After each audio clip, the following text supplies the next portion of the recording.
There was a word we never said out loud. Not a forbidden word, not a shameful one. Simply a word that had no sanctioned home in the conversations that happened between women in our community.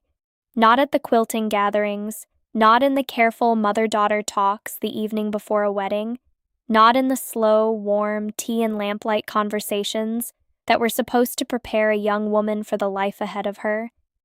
The word existed. The reality it described existed. It simply was not spoken. And the not speaking of it created a silence so consistent and so complete that I grew up believing, without ever being told directly, that the silence itself was the appropriate response. I was 20 years old when I got married. I was 21 when I understood what the silence had cost me. My name is Sarah, and tonight I want to tell you about the thing Amish women never talk about before marriage. Not because it is scandalous, not because it is shameful, because the silence around it is one of the most consequential silences a young woman can carry into the most significant transition of her life. And because I believe, with everything I have learned in the years since, that the silence was wrong. That it protected something that did not need protecting at the cost of something that needed to be prepared. Let me take you back. In our old order community in Ohio, the preparation a young woman received before marriage was careful and sincere. My mother sat with me, my older sister sat with me. The women who loved me most gave me what they had. They told me about patience and faith and the building of a household. They told me about the covenant I was entering and its weight and its permanence. They told me about the practical realities, the work, the rhythm, the adjustment of two lives becoming one shared life. What none of them told me about was my own interior. Not in the way I mean. I mean the interior that is not faith, not duty, not the role the community had prepared me for. I mean the specific, personal, completely individual, emotional, and psychological interior of a 20-year-old woman who was about to give her entire life, her body, her daily existence, her future, her choices, to another person and to the household they would build together. The interior that had needs, that had fears, that had, in the quiet honesty of its own private experience, things it had never been given language to name. The silence started with emotion. In our community, emotional expression was managed in a particular way. Not suppressed exactly. Grief was permitted in its right season. Joy was permitted. The large sanctioned emotions had their places and their expressions. What was not permitted, not explicitly forbidden, but consistently modeled out of existence, was the smaller, more personal, more individual emotional vocabulary. The kind that said, I am afraid, not of a large thing, not of death or loss or the named catastrophes, but of the ordinary, daily, completely human fears that a 20-year-old woman carries into marriage. The fear of not being enough, the fear of not being known, the fear of disappearing into a role before she had fully understood herself as a person. Those fears were not discussed, not because anyone thought they were invalid, because the framework did not have a sanctioned space for them, because discussing them would have required acknowledging that the young woman had an interior life that was separate from her role, that she was a person before she was a wife, and that the person might have things to say about the transition that deserved to be heard before the transition happened. The second silence was about expectation. Nobody told me what to expect from my own experience of marriage, not in the sense of what my duties were or what the household would require, but in the sense of what I might feel, what was normal to feel, what was difficult for most people, and what was unusual. Whether the things I was experiencing in the first months, the loneliness, the adjustment, the moments of loss alongside the genuine love, were common, or whether they were signs of something wrong with me specifically.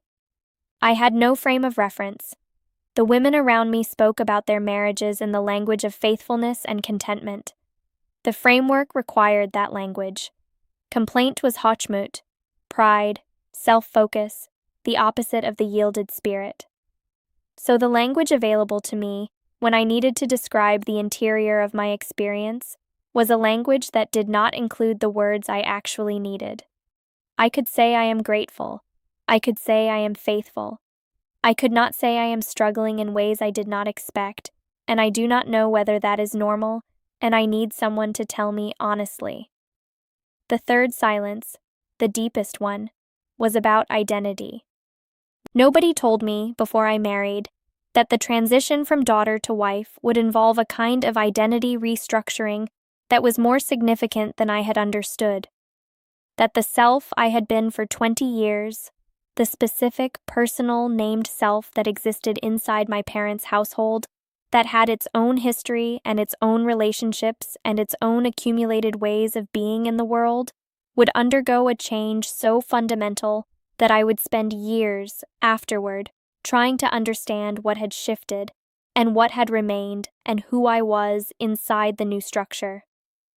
Not because anything was taken from me deliberately, but because the role of wife inside our community was total, in a way that left very little room for the question of who you were separately from it. The role defined the days. The role defined the relationships. The role defined the language available to describe your own experience. And stepping into it at 20, without having been told that this was what was happening, without having been prepared for the specific gravity of it, left me, in the months that followed, with a disorientation I could not explain and could not share. I remember sitting with my mother when I was 21, about 8 months into my marriage. Jonas was in the fields. The baby was sleeping. The house was quiet in the particular way of a house that is working correctly. Ordered, tended, everything in its place. My mother looked around the kitchen with a satisfaction that was genuine. She said, "It looks good, Sarah. You are doing well." I looked at the kitchen. I thought about what doing well meant in the language she was speaking, and I thought about the interior of my experience, the loneliness, the adjustment, the identity restructuring I did not have words for yet, and I understood that those two things were not the same. The kitchen looked good, and I was carrying something that had no name in the language we were speaking, and I did not know how to say it, and my mother would not have known how to respond if I had, and neither of us was at fault for that. The silence was not malice. It was the accumulated effect of a framework that had never developed the language for this particular kind of truth. I developed that language slowly, over years, mostly in private, in the notebooks I kept, in the careful thinking I did during the quiet parts of the day, in the conversations I eventually had with other women who had been carrying similar silences and who were, like me, slowly finding words for things that had been wordless for a long time. What I want to tell you tonight is not that the community failed me. It gave me genuine things, real things, a faith, a structure, a belonging that I value even now. What I want to tell you is that the silence had a cost. That sending a 20-year-old woman into the most significant transition of her life without language for her own interior experience is a form of unpreparedness that no amount of practical preparation compensates for. That the fears are normal, that the adjustment is real, that the identity restructuring is something that happens whether or not anyone names it, and that naming it, being given permission to name it, would have changed something important about those early years. I am naming it now, for you, because you deserve to have the language before you need it, not after. The fears are normal. The loneliness inside love is real, and it does not mean love is absent. The person you are going into the transition is the person you will be carrying through it, and she deserves to be known and acknowledged before she is asked to become something new. That is what was never said. I am saying it now. I want to ask you something tonight. Is there a transition in your life, one you have been through or one that is coming, that nobody gave you the language for beforehand? And what would it have meant to have had those words before you needed them? Because I believe the right words at the right moment can be the difference between drowning in something and understanding it, between carrying a silence alone and knowing that someone, somewhere, has felt what you are feeling and found a way to say it out loud. You are allowed to have that. You always were.